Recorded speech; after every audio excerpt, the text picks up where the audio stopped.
Marami ang hindi naniniwala sa kwento ni Amang Bitoy.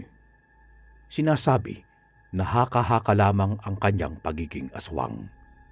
Hanggang sa napatunayan ito ng sarili nitong kamag-anak na naging dahilan ng kahindik-hindik na patayan.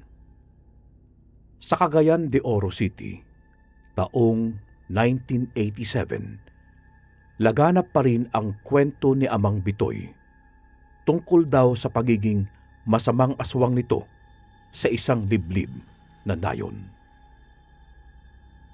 Maginaw ang gabi habang nasa gitna ng masukal at walang katao-taong daanan si Palito. Wala siyang kasama at natatakot siya na baka isang pikit lamang ng kanyang mga mata ay may susugod na sa kanya. Kay ganda ng gabi ah. Walang hibig ng kasamaan. Tiyak akong ginagabayan ako ng Panginoon. Ako si Palito. Hindi mabilis natatakot. Gayunpaman, alerto ang kanyang mga mata sa buong paligid. Galing kasi siya sa sayawan sa kabilang nayon. 12:00 na ng gabi nang natapos. Lasing din si Palito, kaya may angas pa rin na lumakad mag-isa. Di totoo ang sinabi nilang aswang si Amang Bitoy. Magkaibigan pa kami noon. Parehas kaming magsasaka kaya.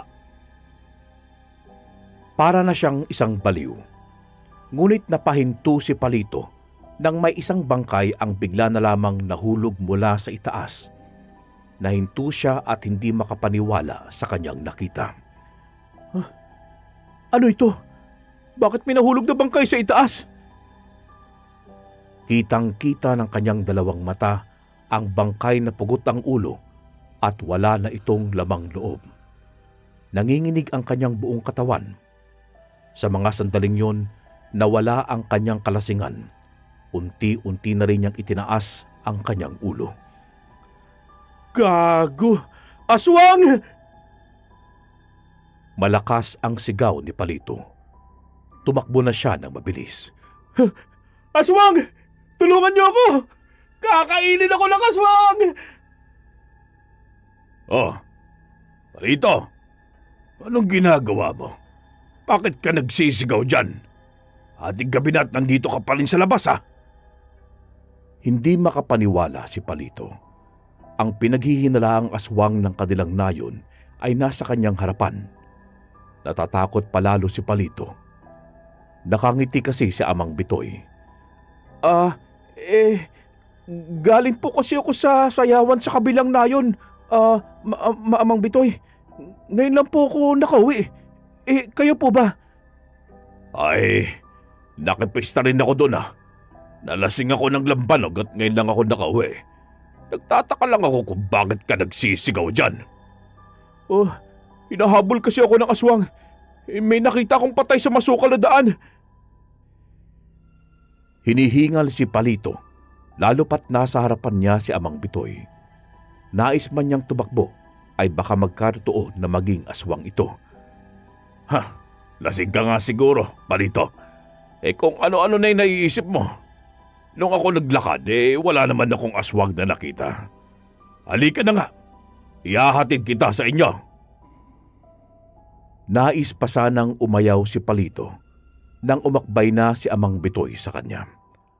Walang nagawa si Palito. Natuntun nila ang kanilang bahay na puno ng pagkabahala at pagkalito. Sige. Alis na ako, Palito. Huwag ka na ulit magpagabi mag-isa. Delikado ang daan natin. Maraming salamat po sa inyong paghatid. Opo, hindi na po ulit yun mangyayari. Habang nasa labas pa siya, ay tinignan niya ang likuran ni Amang Bitoy. Napaisip si Palito kung bakit amoy dugo ang matanda. Mabilis na nawala ang matanda. Pumasok na siya sa loob ng bahay. Kinabukasan ay nabalot sa takot ang nayon. May nakakita na may pinugutan ng ulo. Dahil sa mga narinig na Palito ay napatulala siya. Ama, sino may gawa ng kahindik-hindik na pangyayaring ito? Anak, inaalam pa ng ating kapitan. Tumawag siya ng kapulisan para mag-imbestiga sa nangyari. Dumating na naman daw ang araw na ito. Baka ito na naman ang simula ng kababalaghan. Ano pong ibig niyong sabihin, Ama? Nangyari na ba ito noon pa? Noong kabataan namin ay nangyari ng ganito. Sunod-sunod ang pugutan ng mga ulo. Natigil lang yun bigla. At isa lang ang pinaghihinalaan nito, si Amang Bitoy. Maraming kaya magpatunay ng mga nagawa ng matandang yon, pero marami ring hindi maniniwala. Oh, kagabi, Ama, lasing ako dahil galing ako sa sayawan sa kabilang layon. Habang naglalakad sa masukal na daan, bigla na lamang nahulog na bangkay.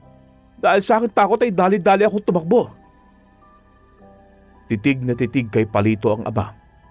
Kitang-kita rin niya na may alam ito sa mga bagay-bagay na nangyayari sa kanilang nayon. Ilang saglit pa ay sabay silang napatingin kay Amang Bitoy. Pasan nito ang mga gulay at prutas sa malaking sisidlan. Anong nangyayari dito?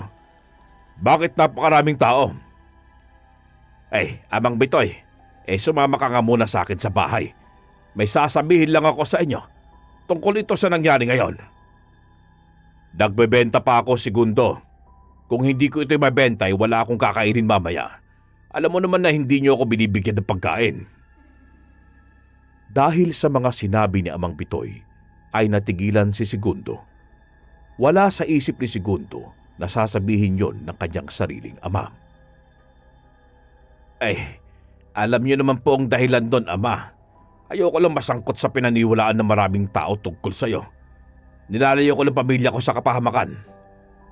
Pues, hindi ako sasama sa iyo. Masasayang lamang ang oras ko. Pupunta pa ako ng kabilang layon. Sige na, alis na ako. Walang nagawa si Segundo, kundi ang hayaan ang kanyang ama. Baka marami ring nakakita na nag-uusap sila at paghinalaan. Matagal na siyang umalis sa poder ng ama. Binata pa lamang siya noon. Noong una, wala namang masyadong nakakakilala sa kanila dahil dayo lamang sila na lumipat ng bahay.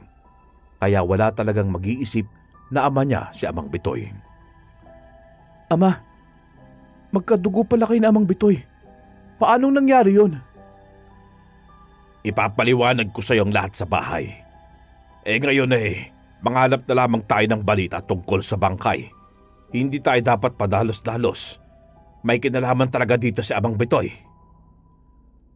Tumingin na lamang si Palito sa bangkay. Minsan sa buhay niya, wala siyang nakitang ganitong kahindik-hindik na pangyayari. Lalo pat ang bangkay na yon ay ang kanyang kaibigan na si Walito. Nais man niyang umiyak, pero hindi tumutulo ang kanyang mga luha. Tayo na sa bahay, Palito! Kinahapunan ay lumabas ng bahay si Palito. Nakita rin niya sa may di kalayuan na maraming lumapit kay Amang Bitoy para bumili ng mga sariwang gulay at prutas. Hindi rin siya makapaniwala sa mga sinasabi ng kanyang ama. Lumapit siya kay Amang Bitoy. Palito, may bibilhin ka ba? Pumili ka na kasi aalis na rin ako. Wala po akong bibilhin, pero may marami po akong tanong sa inyo. Sana pagbigyan niyo po ako sa aking hiling. Tungkol naman sa inyon, Palito. Wala naman akong alam sa bagay-bagay. Tungkol po kay Ama. Totoo po ba na anak niyo si Ama? Kung tungkol dyan, sa tingin ko naman ay marami nang naikwento sa iyo ang iyong ama. Alis na rin ako kasi maggagabi na. May gagawin pa ako. Totoo po bang aswang kayo? Sabihin niyo po sa akin ng totoo. Kasi apo niyo ako, di po ba? At saka, noong nakarang gabi, bakit kayo nasa daan? May kinalaman ba kayo sa pagkamatay ni Walito? Dahil sa kanyang mga sinabi, ay napatitig na lamang sa kanya si Amang Bitoy. Ngunit hindi niya mawari kung ano ang totoong naramdaman nito. Kung ano-ano na lang bang sinasabi ng ama mo tungkol sa akin, huwag kang maniwala sa kanila. Ordinaryo lamang akong tao na nabubuhay sa kahit anong nais ko. Isa akong magsasaka at wala akong kinalaman sa pagkamatay ng kaibigan mo. Nananahimik lamang ako Bagkus, hindi pa rin kumbinsido si Palito. Umuwi siyang tila marami pa ring nais malaman, hanggang sa hapagkainan ay tahimik si Palito na siyang napansin ng kanyang ama. Ay, baka iniisip mong isa kang aswang, Palito. Hindi tayo pamilya ng aswang. Wala kang dapat ipag-alala dahil isang OFW lolo mo. Doon niya nakuha ang pagiging aswang. Talamak yan noon sa ibang bansa.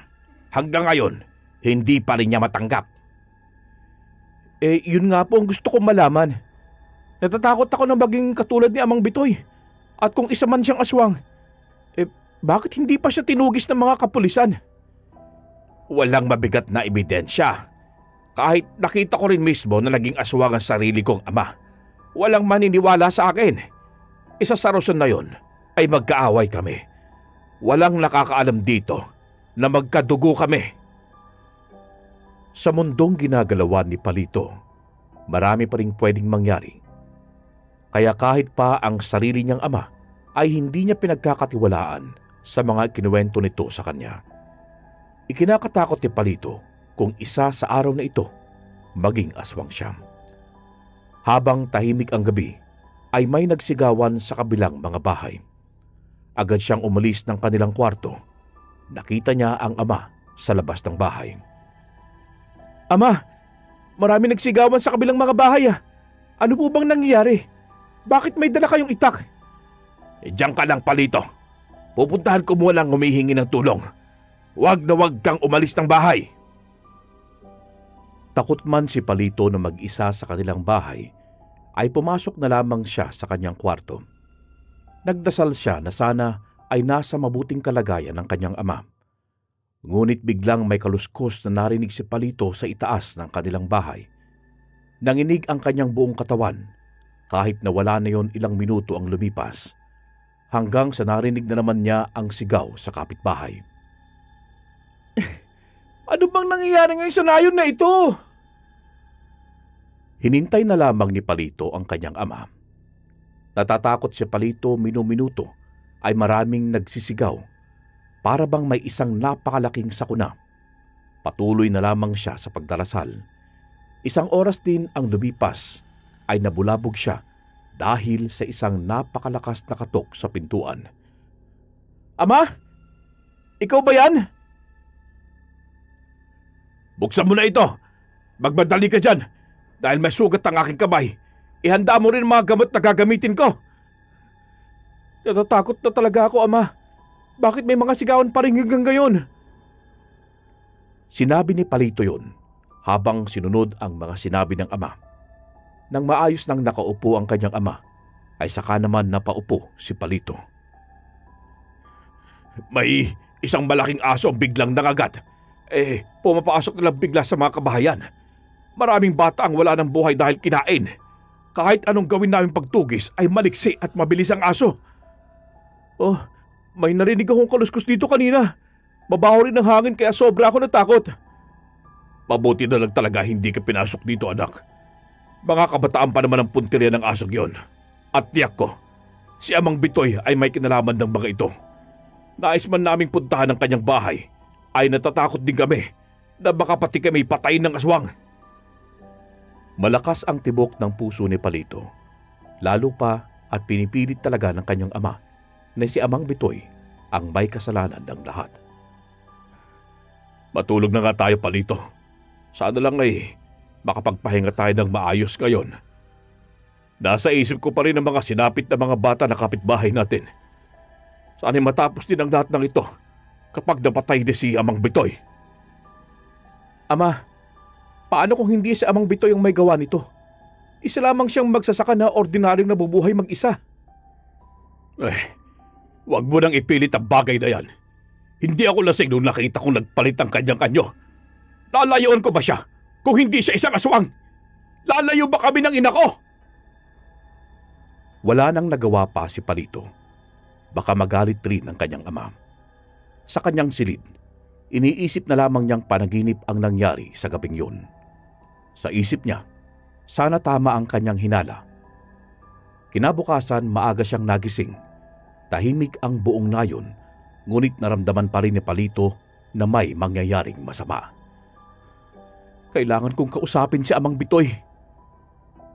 Habang naglalakad si Palito sa may daan, sa may hindi kalayuan ay may napansin siyang isang taong nakahandusay. Kinabahan na agad si Palito. Kahit natatakot ay nilapitan niya ito. Pagkalapit niya, ganon na lamang ang kanyang pagkagulat nang makita si Amang Bitoy. Amang Bitoy! Ano pong ginagawa niyo dito? Gising na po kayo! Nalilito si Palito kung ano ang kanyang gagawin. Hindi pa rin nagigising si Amang Bitoy hanggang sa nakita ni Palito ang mga sugat sa buong katawan nito. Inatake po ba kayo ng aswang, Amang Bitoy? Ang mabuti pa'y daling ko kayo sa bahay para magamot na kayo ng ama ko. Dahil sa nararamdamang awa ni Palito, ay binuhat niya ito patungo sa kanilang bahay. Mabuti na lang din ay walang tao. Nang marating na agad ni Palito ang bahay, ay nakita siya ng kanyang ama sa salas. Palito! Sino yung nasa upuan? Bakit ang daming sugat ng taong yan? Ama, si Amang Bitoy po. Gamutin niyo po siya, Ama. Isa rin po pala siya sa biktima ng aswang. Walang ibang tutulong sa kanya kundi ikaw lang. Natulala si Segundo. Hindi agad ito makapagsalita dahil sa mga natatnan. Di mo na lang sana tinulungan ng matandang yan, Palito. Kahit pakadugo natin yan, ay malaki ang bibigay niyang panganib sa atin. Ibalik mo yan kung saan mo siya pinulot. Hindi ko maaaring gamutin ng isang aswang. Hindi pa rin makapaniwala si Palito sa inasal ng kanyang ama. Napatanong siya sa kanyang sarili kung bakit gano'n na lamang nito kinamumuhian ang sariling ama. Nagtataka siya na baka may iba pang mas malalim na dahilan ito. Ama, bakit kayo ganyan sa sarili niyong ama? Hindi ba kinaawa sa kanyang kalagayan? Tingnan niyo po siya, ang dami niyang sugat. Dahil siya ang umatake kagabi. Siya ang dahilan ng mga sigawan kagabi at maraming bata ang napatay. Siya ang dahilan ng kababalaghan dito sa atin, Palito. Magagamot ko ba siya? Hindi ako naniniwala na isang aswang si Amang Bitoy, Ama. Kahit ngayon lang, gamutin niyo po lolo ko. Hindi mo ako madadala sa pagmamakaawa mo, Palito. Wala kang alam sa mga nangyari noon. Kaya alisin mo na lang ang matandang yan bago pa mahuli ang lahat. Wala namang nagawa si Palito. Ngunit may naisip siyang maaari niyang gawin para nasa mabuting kalagayan lamang ang kanyang lolo.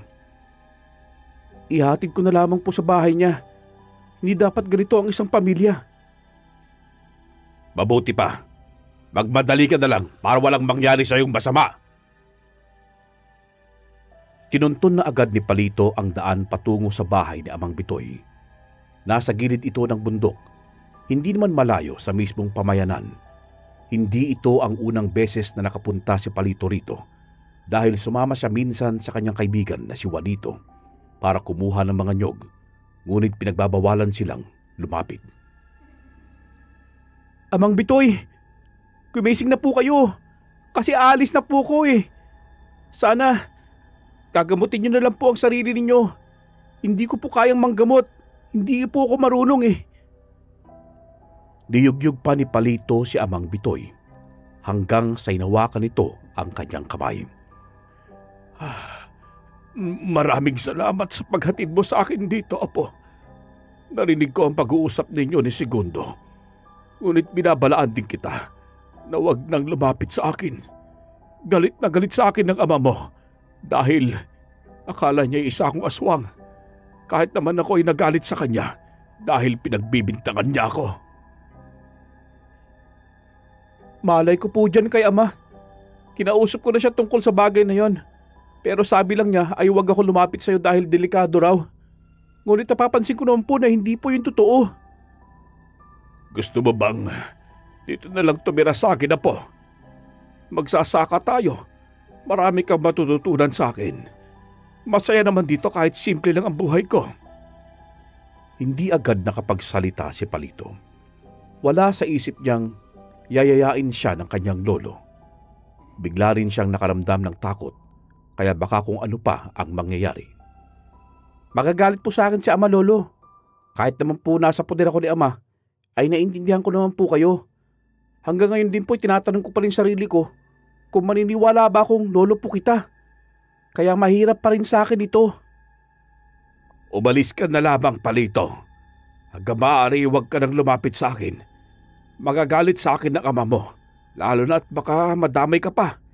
At sana hindi ka maniniwala sa sinasabi ng mga tao tungkol sa akin.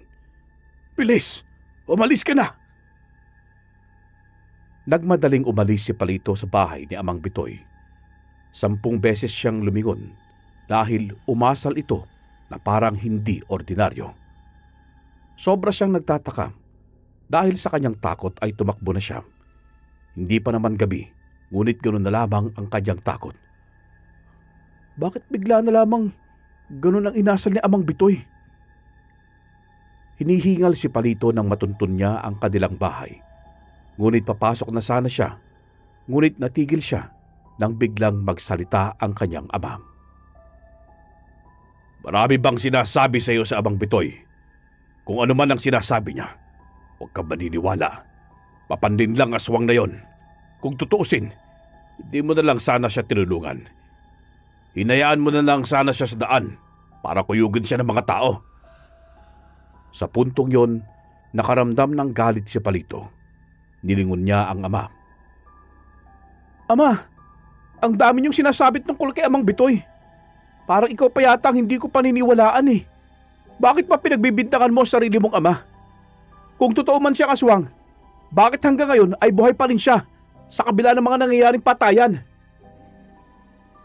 Marami ka pa talagang kailangang malaman tungkol sa nangyayari sa layon na ito.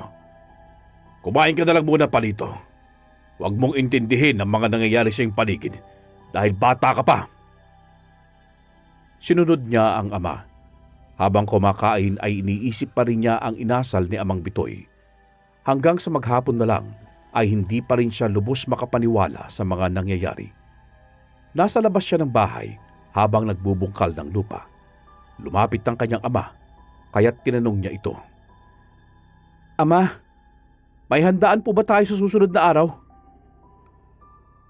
Ngumiti sa kanya ang ama. Sa isang araw na kasi ang piyesta ng kanilang nayon. Kahit simple lamang ang nayon nila, marami rin naman taga-ibang nayon para makikain. Pinag-iisipan ko pa ang bagay na yan. Naalala ko pa na sobrang dami nating bisita noong nakaraang taon. May 4 naman tayong baboy at 2 baka. Baka 1 baboy at 1 baka ang lilitsyonin natin. Sige po, ama. Para naman maimbita ko mga kaibigan ko sa kabilang nayon. Noong nakaraan kasi inimbita rin nila ako. Ayos lang, Palito. Maganda na lamang ako kasi may mga kamag-anak naman ako na darating dito tuwing fiesta. Nagpatuloy na lamang si Palito sa pagbubungkal ng lupa. Sumapit ang tanghali, ay pumunta na muna siya sa kabilang nayon para imbitahin ang kanyang mga kaibigan. Hapon na siya nang makauwi.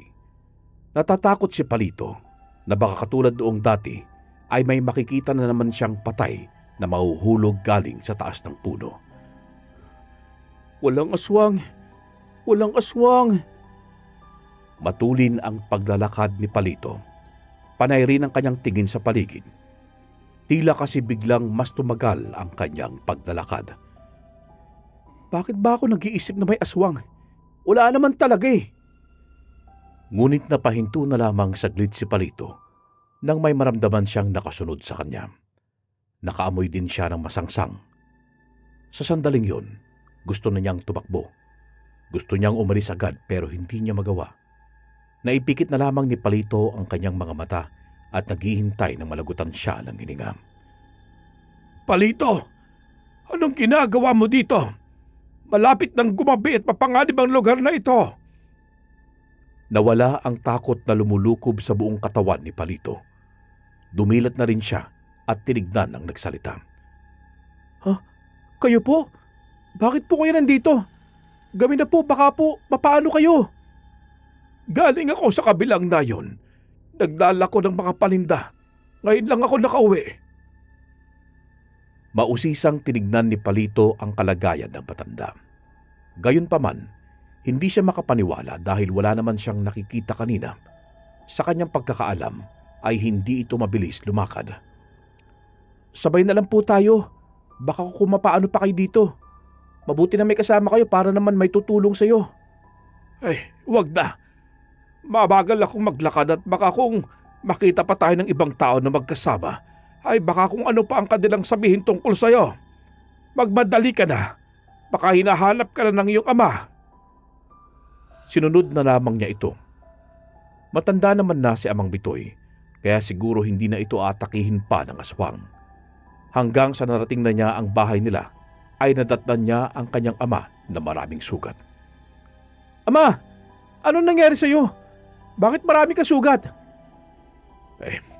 Huwag ka nalang mag-alala sa akin, Palito. Inatake ako kanina ng mabangis na hayop eh. Mabuti na lang at talaga nakatakbo pa ako na mabilis. Kung hindi ay nalapa na ako. Kumuha kasi ako ng maraming kahoy dyan sa gubat eh. Gamutin po kita, ama.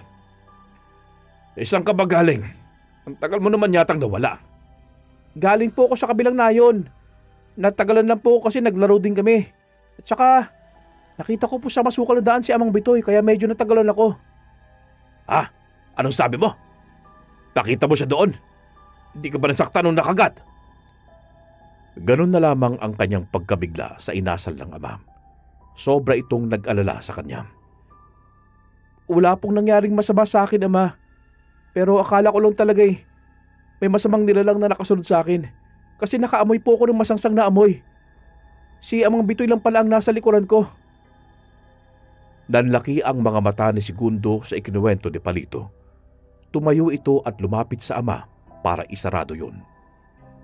Naamoy niya ang kadugukan niya, kaya hindi kanya sinaktan. Mabuti na rin na mabilis kang lumakad pa uwi. Kung sasaktan ka talaga ng aswang na yon, ay mayayari siya sa akin. Hindi nga po siya isang aswang, ama. Naramdaman ko po yun. May ganun bang aswang na sobrang bait at naghahanap buhay kasi walang tumutulong sa kanya? Lumapit ulit sa kanya ang ama. Titig na titig si Segundo. Napabuntong hininga rin ito. Maniwala ka man o hindi sa akin, Palito. Wala na akong ibang magagawa kundi ang paniwalaan, kundi ang pagiging aswang ng aking ama. Kung nais mo pang malaman yon, basahin mo ang mga liham ng kapatid ko. Nasa isang maliit na kahon. Nasa aking silid. Kinuha ni Segundo yon. Naghintay lang din si Palito. Ngunit sa pagbalik ni Segundo ay siyang pagsigaw ng mga tao sa kabilang mga bahay. Nagtinginan silang dalawa. Umaatake na naman si Amang Bitoy. Ang matandang yun talaga. Dali-daling kumuha ng punyal at asin si Palito para dalhin nila papunta sa kabilang bahay. Maraming tao agad ang nakapaligid sa isang direksyon. Anong mayroon? Bakit may nagsisigawan? Nakisiksik si Palito para makita niya ang tinitignan ng mga tao. Ngunit nang makita niya kung sino ang nasa lupa, ay napaatras siya. Amang Bitoy! Walang gustong humawak sa katawan nitong maraming sugat. Kitang-kita ni Palito ang kalagayan ng kanyang lolo. Nais man niya itong lapitan ay nahihiya siya. Tumingin pa siya sa kanyang ama na noon ay hindi rin makapaniwala. Buhay pa si Amang Bitoy, ngunit malubha ang kanyang sinapit. Dalhin niyo siya sa bahay ko para magamot ko siya. Sandali! Bakit pa natin kailangan gamutin ang taong yan? Isa yan sa pinaghihinalaan na aswang. Kailangan pa bang tulungan natin yan? Sa puntong yon, lahat ay nakatingin kay Segundo na para bang isa lamang katatawanan ng lahat. Tila nagdadalawang isip ang mga tao na sundin si Segundo. Nagsalita na ang kanilang kapitan. Wala pa tayong ebidensya, Segundo. Sa tingin mo ba'y maniniwala ang mga tao dahil lang sa nakita mo siyang nagpalit ng anyo? Hindi pa ba sapat sa inyo ang mga nangyayaring patayan dito? Ang mga biktima na winakwak ni Amang Bitoy. Nagbubulag-bulagan lang kayo sa nangyayari. Tumingin na kay Segundo si kapitan. Kitang-kita ni Segundo ang galit ng kanilang kapitan. Hinawakan nito ang kanyang braso. Pinagtataka ko lang din, bakit ganyang kadalang kapursigido ang layunin para masaktan ng matandang ito? Baka may kinalaman ka sa mga nangyayari ngayon, Segundo. Wala kang karapatan na pagkinalaan ako. Dahil ang gusto ko lang ay matahimik ang ating nayon. Dahil sa galit na naramdaman ni Segundo, ay sinuntok na niya ang kapitan nila. Maraming umawat. Kitang-kita niya ang ngisi ni kapitan kahit nasuntok na niya ito. Oh, baka natatakot ka lang na isawalat ni Amang Bitoy na iisa lamang ang inyong dugo. Kahit anong tago mo, malalaman pa rin namin yun, Segundo. Dahil sa isiniwalat ng kanilang kapitan, ay mas lalong nakaramdam ng galit si Segundo. Sa kabila, si Palito ay hindi makapaniwala sa nangyayari. Tama na nga po! Hihintayin pa ba nating mawala ng sapat ng dugo si Amang Bitoy? Wala pa bang tutulong sa kanya? Mabuti pa ang anak mo, Segundo. Ikaw ang tunay na sakim dito. Pinigilan ni Palito ang kanyang ama. Pinuhat na ng mga kalalakihan ang katawan ni Amang Bitoy. Hinila naman ni Palito ang kanyang ama at nang makauwi na siya, ay napaupo na lamang si Segundo habang nagpipigil ng galit. Ang buong akala ko ay hindi nila alam ang tungkol sa bagay na yon. Bakit alam nila na magkadugo kami? Baka isipin din nila na isa akong aswang. Hindi ito maaari. Lihim na napabuntong hininga si Palito. Noong nabasa na niya ang mga sulat ng buong pamilya ng kanyang ama, ay maliwanag na sa kanya ang lahat. Galit si Segundo sa sarili nitong ama dahil pinagtaksilan nito ang asawa. Dahil sa pagtataksil, ay naghirap sila noon. Hanggang sa nalaman ng kanilang buong angkan na naging aswang si Amang Bitoy at bumalik pa sa kanilang nayon.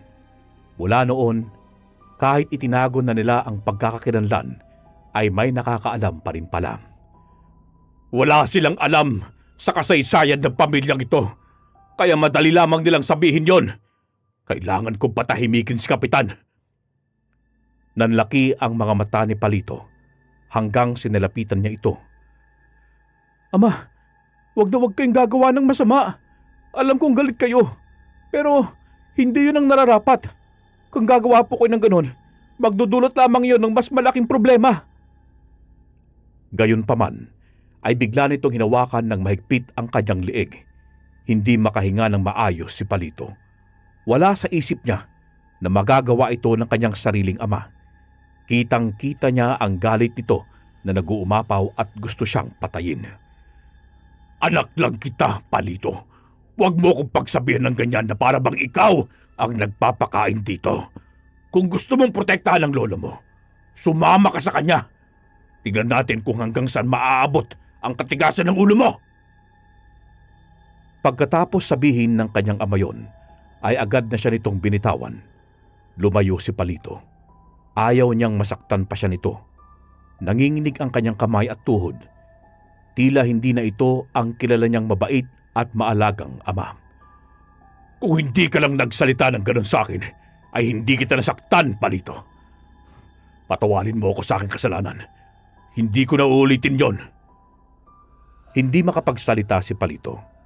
Pilit rumirehistro sa kanyang isipan kung bakit madali lang para sa kanyang ama ang itaas siya kahit sobrang bigat niya. At napapansin din niya ang nanlilisik nitong mga mata. Ama, may dapat po ba ako malaman tungkol sa pagkakakilanlan mo? Nanginginig pati ang kanyang boses. Sadyang nalilito siya sa kanyang nararanasan. Magsasalita pa sana ang kanyang ama, ngunit pumasok na lamang siya sa kanyang kwarto. Ilang sandali pa ay kumatok ang kanyang ama. Patawarin mo ako, Palito, kung marami akong itinago sa iyo. Ayoko lang na masaktan kita at ayoko layuan mo ako katulad ng ginagawa ko sa sarili kong ama. Hindi ko gusto ang mga nangyayari gayon. Ipinikit na lamang ni Palito ang kanyang mga mata at pinilit ang sarili na makatulog. Tuliro si Palito, ayaw niyang harapin ang kanyang ama. Hanggang sa sumapit na ang fiesta ng kanilang nayon, ay hindi pa rin niya maayos na kinausap ang ama. Tuloy pa rin ang kanilang handaan. Lumabas na muna ng bahay si Palito. Gabi na at hindi niya namalayan yon. Anak, bumisita ang mga kaibigan mo rito kanina. Nakikain sila at hindi ka man lang nagpakita sa kanila. Sinabi ko na lang na hindi maganda ang nararamdaman mo. Hindi siya lumingon sa ama. Katatapos lang niyang kumain sa kusina, pero nais na niyang matulog. Sobra siyang naapektuhan sa mga nangyari noong nakaraang araw. Wala siyang gana na makipag-usap sa ama. Kaninang umaga ay may bahay na inatake ng aswang. Kahit fiesta ay hindi pa rin pinapatos ni Amang Bitoy. Hanggang hindi siya napapatay ay hindi titigil ang patayan na ito. Naikuyom ni Palito ang kanyang mga kamao. Galit siyang lumingon sa ama. Ama, ipaliwanag mo nga sa akin ang pag-iba mo ng anyo nung sinakal mo ko. Kung bakit ay parang ang gaan mo lang ako binuhat sa ere at nanilisik ang mga mata mo. Pulang-pula ang mga mata mo. Dahil sa kanyang mga sinabi, ay napaatras ang kanyang ama. Si Palito naman ay titig na titig sa mata ni Segundo. Sa bawat hiningang kanyang nilalabas, ay kaba ang kapalit nun sa kanyang katawan. Ngunit biglang umupo ang kanyang ama sa upuan, napasabunot ito ng sariling buhok. Anak, nagsinungaling ako sa iyo. Lumayas ako nung nalaman ko na isa rin pala akong aswang. Ako ang dahilan kung bakit parating may sugat si Amang Bitoy. Galit na galit ako sa kanya. Bakit pa kailangang papunta sa akin ng kanyang pagiging aswang? Ayokong maging ganito. Ayokong maging ganito, anak. Naiintindihan mo ba ako? Tama nga ang hinala ni Palito. Binata lamang siya, ngunit alam niyang marami siyang naintindihan sa kanyang paligid. At ngayon, sa mga sinasabi ng kanyang ama, napaisip din siya. Kung may lahi kayong aswang, ganon din ba ako? Nagkakamali ka. Wala tayong lahi ng mga aswang. Nagsinungaling lamang ako sa iyo na isa lamang akong ordinaryong tao. Naging aswang ako dahil nahawa ako sa aking ama. Pinakain niya ako ng lamang loob ng tao na may laway niya.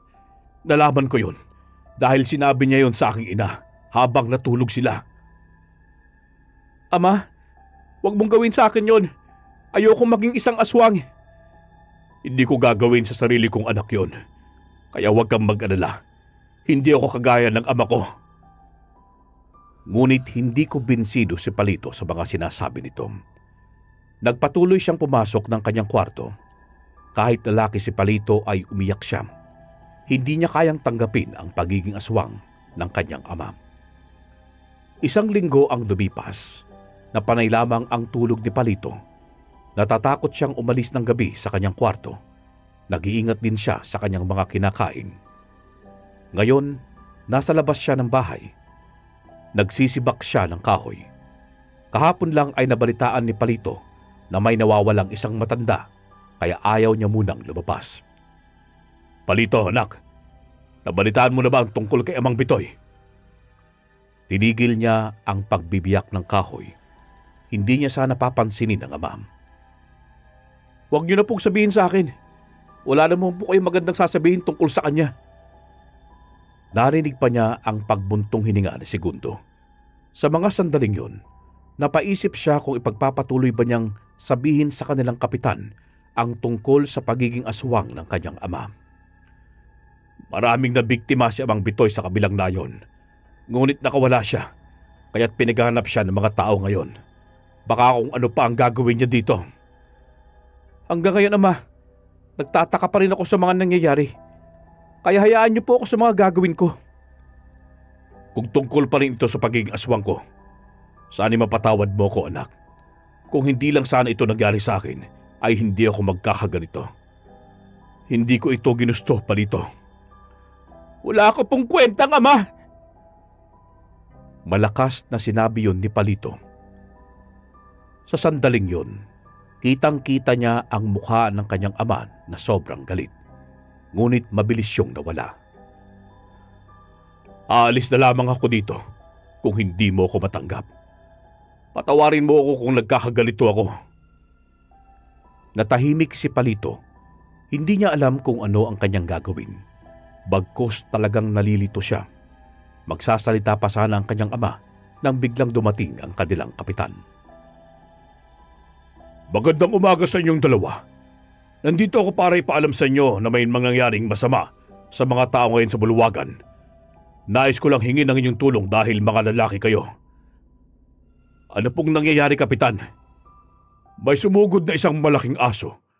Nagkaroon kami ng pagtitipon ngunit nabulabog kami. Ang daming kinagat ng asong yon. Susunod po kami sa inyo, Kapitan. Kukuha po kami ng itak. Aasahan ko kayo doon, Segundo. Tahimik lamang si Palito, ngunit kinakabahan siya dahil parang may kakaiba sa ekspresyon ng mukha ng kanilang kapitan. Lumingon siya sa kanyang ama, ngunit hindi nito napansin ang bagay na yon. Hindi tayo pupunta sa buluwagan. Nakaramdam ako na parang may mali. Baka may mangyaring masama sa atin. Naihibang ka na ba, Palito? Tutulong lang ako doon. Hanggang ngayon din naman ay hindi pa rin nila pinaniniwalaan na isang aswang si Amang Bitoy. Kaya tutulong ako sa kanila. Ama, hindi talaga maganda ang aking nararamdaman tungkol sa bagay na yan. Ang hirap mawari ang bagay na yon. Hindi siya sinunod ng kanyang ama. Napaupo na lamang si Palito sa isang bato at pilit inuunawa ang nararamdamang kaba. Hanggang sa nakabalik na si Segundo ay tumigil ito sa kanyang harapan. Sasama ka sa akin. Ang mga lalaki ang kanilang kailangan. Huwag mo nang isipin ang mga bagay na ikakasakit ng utak mo. Hinagisan siya nito ng isang itak. Mabuti na lang medyo malayo yun sa kanyang kinatatayuan. Walang nagawa si Palito. Sumama siya sa kanyang ama kahit kinakabahan siya. Sa kanyang isip, sana walang masamang mangyari sa kanila. Nang marating nila ang bulwagan, ay nagpalingon-lingon sa paligid si Segundo. Bakit walang tao dito? Dito naman ang sinabi ni Kapitan sa atin, ha? Natapos na ba nila ang problema? Baka hindi totoong sinasabi ni Kapitan sa atin. Sa palagay ko'y may hindi sila sinasabi sa atin. Lumingon sa kanya ang ama. Kitang-kita niya ang inis sa mukha nito. Alis na lang tayo at hanapin ko nasaan si Kapitan. Hindi na natin yung magagawa dahil nandito na sila, ama. Tumingin po kayo sa paligid. Pinalibutan na tayo ng mga tao. Sa isip ni Palito, tama nga ang kanyang iniisip. Hindi nga nagsisinungaling ang kanyang nararamdaman. Kitang-kita niya ang mga tao na nais na silang sugurin. Kapitan, anong nais niyong palabasin? Bakit niyo kami pinapalibutan? May nagawa ba kaming kasalanan sa inyo? Nakakalokong ngumiti si Kapitan hanggang sa ang mga tanod dito ay may hinilang isang tao. Nanlaki ang mga mata ni Palito at Segundo nang makita nila si Amang Bitoy. Hanggang ngayon ay hindi pa rin ako makapaniwala na totoo pala ang mga sinawalat mo sa amin. Akala ko nagsisinungaling ka lamang. Nahuli namin si Amang Bitoy. Kung ganon, ano pang hinihintay nyo? Patayin na natin siya! Mas lalong kinabahan si Palito dahil hindi talaga ito ang punto ni Kapitan. Naramdaman niyang may iba pang mangyayari. Pakawalan niyo ako dito! Wala akong kasalanan! Isa kang aswang, Amang Bitoy. Nararapat lamang siyang mahuli at kapusin. Tiyak akong papatayin ka mamaya. Ngunit biglang malakas na tumawa si Kapitan. Nagtataka na talaga si Palito sa minutong yun. Alam niyang may mali. Simulan na nating patayin si Amang Bitoy! Kapitan, ano pa bang hinihintay niyo? Wala naman na kaming hinihintay pa. Nandito ka na rin at ang nag-iisa mong anak. Sa tingin mo ba'y may hihintayin pa ang mga tao? Anong ibig mong sabihin, Kapitan? Kahit tahimik lamang si Palito, nababakas na sa kanyang isip ang plano na tumakbo ng mabilis. Mukhang hindi pa niya magagawa yon dahil napalibutan na sila ng maraming tao. At sa nakikita niya, naramdaman niyang may alam na ang mga ito tungkol sa kanilang pamilya. Ama, mukhang alam na nila kung anong klaseng tao ka. Sa palagay ko'y may kinalaman si Amang Bitoy sa mga nangyayari ngayon. Mahinang sambit ni Palito sa kanyang ama. Lumingon ito sa kanya. Alam ko na yon, anak. Sadyang nagbabakas sakali lamang ako na baka hindi pa nila alam ang tungkol sa akin. Kaso, mukhang sinabi ni Amang Bitoy ang lahat ng yon. Buwisit talaga matandag yan. Sana pinatay ko na lang siya. Natatakot na si Palito hanggang nasa gitna ng bulwagan si Amang Bitoy. Napaatras si Palito. Pakawalan ninyo ako! Kung ayaw nyo masaktan, sinabi ko na ang totoo. Pakawalan ninyo ako! Ngayon lang ako nakarinig na may pagkamangmang din pala ang mga aswang. Kaya nilang ipagbilang impormasyon kapalit ng sarili ring pamilya. Sige, ibibigay ko sa inyo ang nararapat. Tumigil ka, Kapitan! Walang katotohanan sa mga naririnig mo! Walang aswang! Kahit pa siguro 10 beses sasabihin yun ni Segundo, ay hindi maniniwala si Kapitan sa kanya. Hanggang sa tumungo ito sa gitna kung nasaan ang kanyang ama. Kitang-kita niya kung paano hinawakan ni Kapitan ang buhok ni Amang Bitoy. Pakawalan ninyo ako, Kapitan! Hindi ako aswang! Bakit ba hindi kayo maniwala sa akin?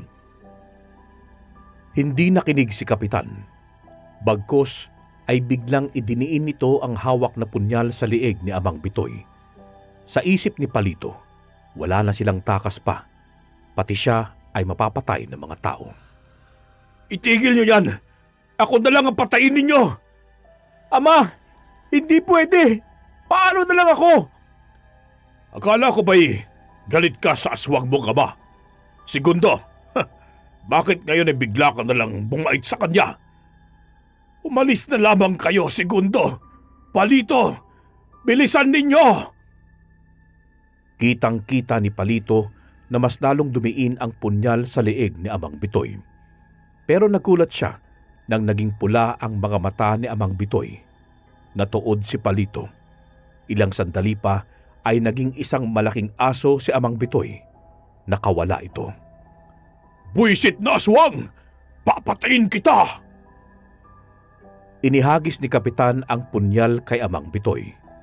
Alam ni Palito na mahina ito dahil sa maraming sugat, kaya hindi ito nakatakbo ng mabilis. Hanggang sa humandusay si Amang Bitoy. Nilapitan na ito ni Kapitan. Sasaksakin na sana ito ni Kapitan nang biglang malakas na sumigaw si Palito. Wag! Aswang nga si Amang Bitoy! Ngunit hindi niya ginusto ang nangyayari sa kanya. Bawat araw na nagiging aswang siya ay hindi niya alam yon. Wala siyang kontrol sa kanyang pagiging aswang. Palito, bakit mo sinabi yon? Kung papatayin niyo siya, wala kayong kaibahan sa pagiging aswang niya. Wala kang karapatan na pagsalitaan ako ng ganyan, Palito. Hindi kita kaano-ano at tama lamang na mawala ang salot na ito.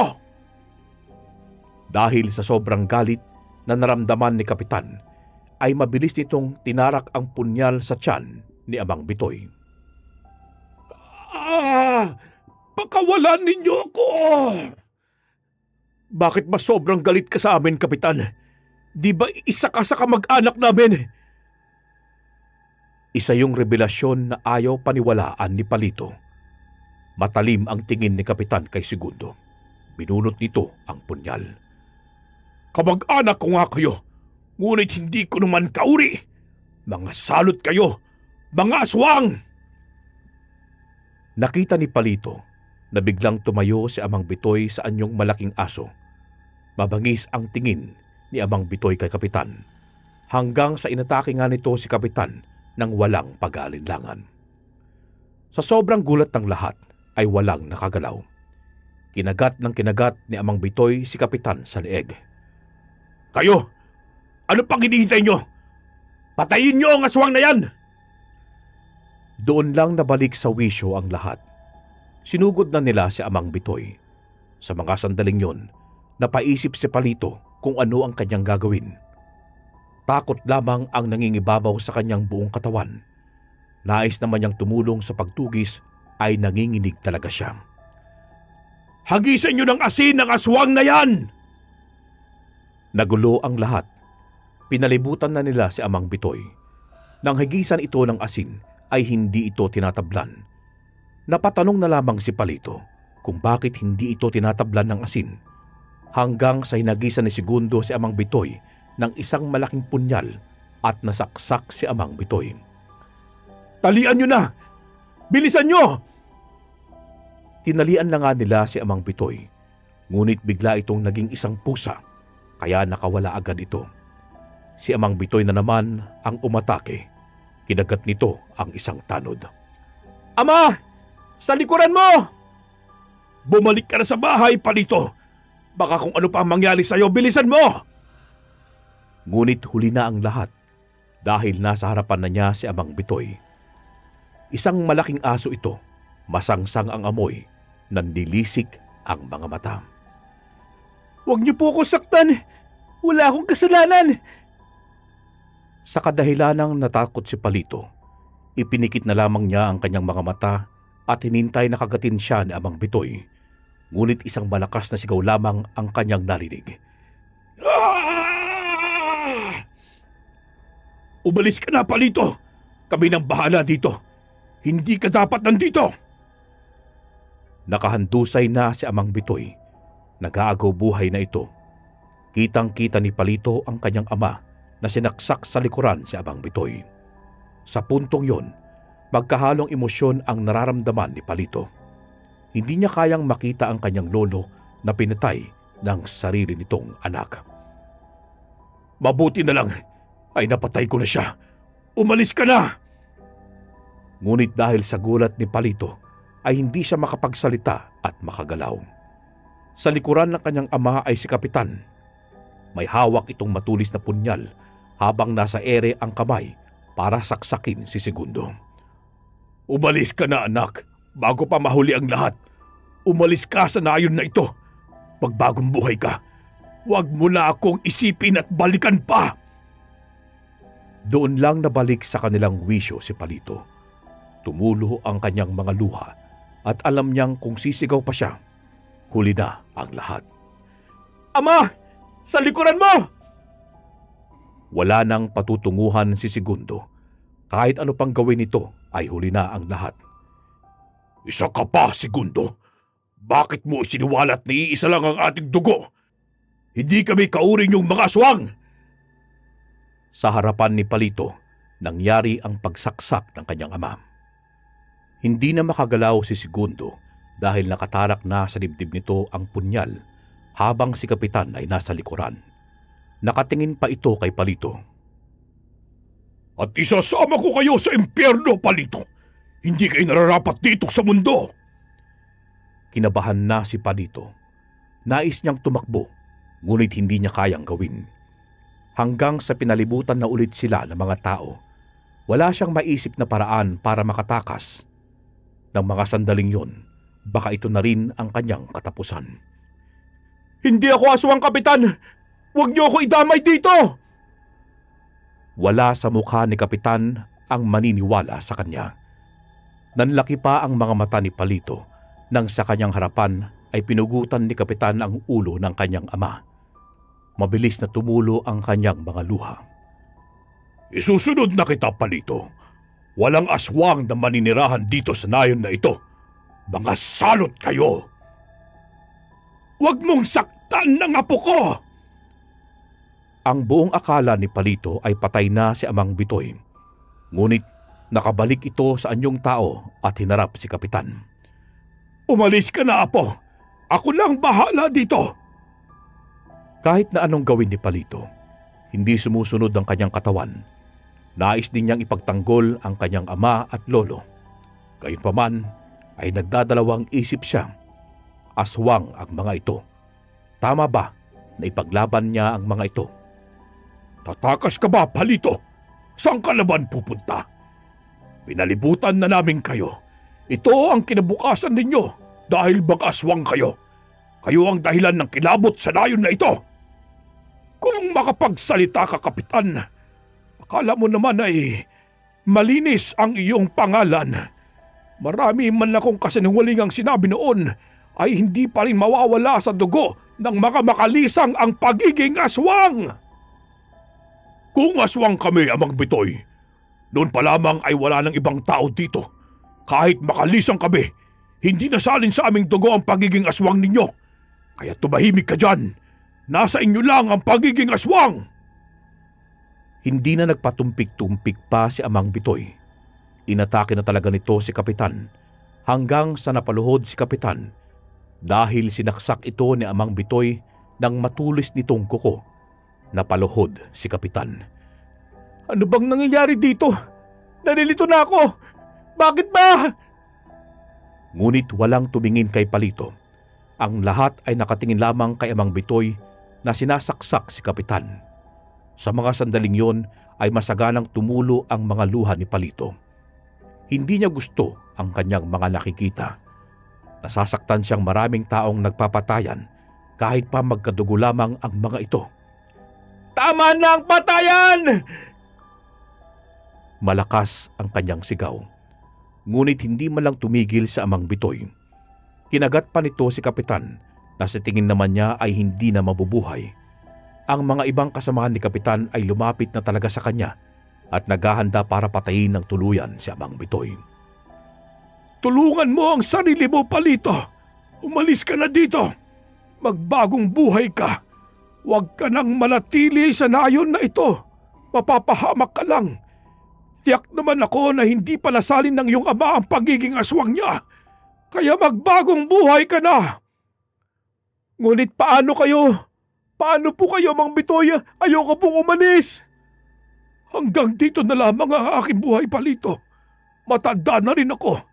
Wala na akong saysay sa mundong ito. Hindi mo ba naririnig ang mga sinasabi ng ama mo? Umalis ka na! Nanginginig ang buong katawan ni Palito. Nang lumapit pa ang mga tao, ay inihagis ni Amang Bitoy ang bangkay ni Kapitan sa mga ito. Lumingon sa kanya si Amang Bitoy at nanilisik ang mga mata nito. Napaatras si Palito hanggang sa dinumog na si Amang Bitoy ng mga tao. Akala niya ay mapapatay na ito, ngunit mabangis nitong kinalaban ng mga tao. Ah! Wala siyang ibang ginagawa kundi ang sumigaw na lamang. Wala na siya sa tamang pag-iisip. Sobrang bangis ni Amang Bitoy kahit na kinuyog ito ng mga tao. Ang mga tauhan naman ni Kapitan ay nahagis sa iba't ibang bahagi ng bulwagan. Umalis ka na, Palito! Ayokong madamay kita. Hindi ko na makontrol ang aking sarili. Kaya umalis ka na! Kahit pa anong gawin ni Palito, ay hindi niya ulit maigalaw ang mga bahagi ng katawan. Dahil nga siguro yun sa kanyang sobrang takot na naramdaman. Hanggang sa dumating sa puntong naghihikahus na si Amang Bitoy. Palito, may sasabihin ako sa iyo. Hindi totoong aswang ang ama mo. Walang ibang aswang ang nayon na ito kundi ako lang. Ako ang dahilan ng mga patayan na nangyayari sa nayon. Ako ang aswang na tinutukoy ng lahat. Nabalik sa wisyo si Palito. Wala itong ibang ginawa kundi ang mapaluhod na lamang. At isa sa tauhan ni Kapitan ay nasa likuran nito para saksakin na ito ng punyal. Wala akong paniniwalaan sa inyo! Kung iniisip mong isa kang aswang, nagkakamali ka. Gahaman ng iyong ama. Hindi niya ako tanggap, kaya pilit niyang pinapatay ako sa mga tao. Kung may mga sinasabi man siya sa iyo na ikakagulo ng isip mo, huwag mo yung paniwalaan. Kapag kuwan ay sinaksak na si Amang Bitoy ng tauhan ni Kapitan. Ngunit hindi pa rin nalagutan ng hininga si Amang Bitoy. Nakayanan pa nitong tumayo at harapin ang tauhan ni Kapitan. Natakot naman ito at nabalik sa anyong aso si Amang Bitoy. Mabilis na kinagat ni Amang Bitoy ang tauhan ni Kapitan.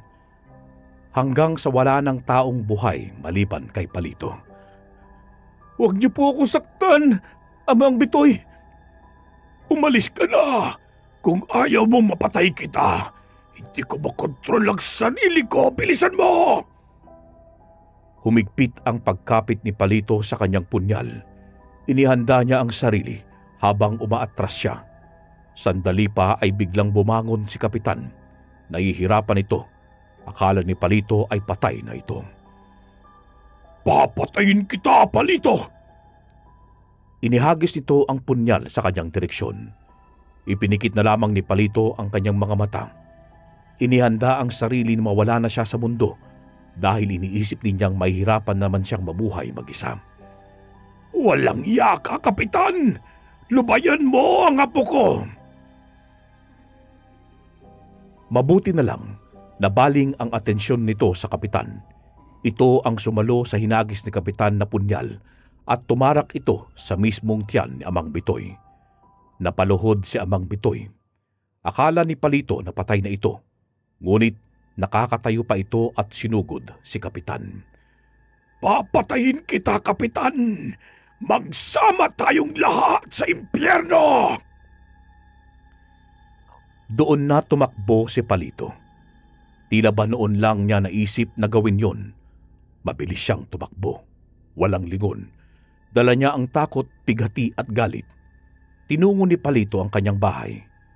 Kumuha siya ng mga importanteng gamit. Nang nasa labas na siya ng bahay, ay mas lalong tumulo ang kanyang mga luha. Ama, patawarin niyo po ako. Hindi ko kayo natulungan. Darating ang araw na paghihiganti ko kayo. Hindi pa ito huli. Babalikan ko ang mga tao dito. Nakatingin siya sa kanilang bahay na ilang minuto na lang ay lilisanin na niya. Ipinikit niya ang kanyang mga mata. Kapag tilat ay nagpunas ng mga luha at umalis na. Tumakbo na si Palito. Kahit hindi niya alam kung saan siya pupunta, ay mabilis lang siyang tumakbo. Ipaghihiganti ko kayo, Lolo! Ama! Sisiguraduhin ko yun! Isa yung pangako sa kanyang sarili. Isang pangako na dumiin sa kanyang puso. Ang mga pangyayari sa nayon, lalo sa bulwagan na yon, ay alam niyang dadalhin niya sa kanyang pagtanda. Kahit nalamunin siya ng galit, sisikapin niyang makapaghiganti. Natagpuan ni Palito ang kanyang sarili na nasa harapan ng bahay ng kanyang kaibigan. Walang alam ang mga ito sa mga nangyayari sa kanilang nayon. Maaari ba akong makituloy muna sa inyo? Kahit isang linggo lang, pare. Pinatuloy naman si Palito. Lumipas ang araw na yon na tulala at punong-puno ng galit si Palito. Hindi rin siya maayos na nakakausap sa kanyang tinuluyan. Ang nasa isip lamang ni Palito ay ipaghiganti niya ang kanyang ama at ang kanyang lolo. Gayunpaman, naging malinaw na sa kanya ang lahat. Si Amang Bitoy ay aswang. Ang kanyang ama naman ay hindi. At ganun na siya. Kahit pa anong paligoy-ligoy ng mga impormasyon, hanggang doon lang ang lahat. Tama nga si Ama. Ako ang katapusan ng lahat. Ako ang maglilinaw sa mga nangyayari. Napaisip din si Palito na walang katuturan kung maghihiganti siya. Hindi yun ginusto ng kanyang ama. Walang may gusto sa mga nangyari. Kaya tama lang na manahimik si Palito at magbagong buhay siya. Natutunan naman niyang magpatawad kahit sobra siyang nasaktan. Wakas.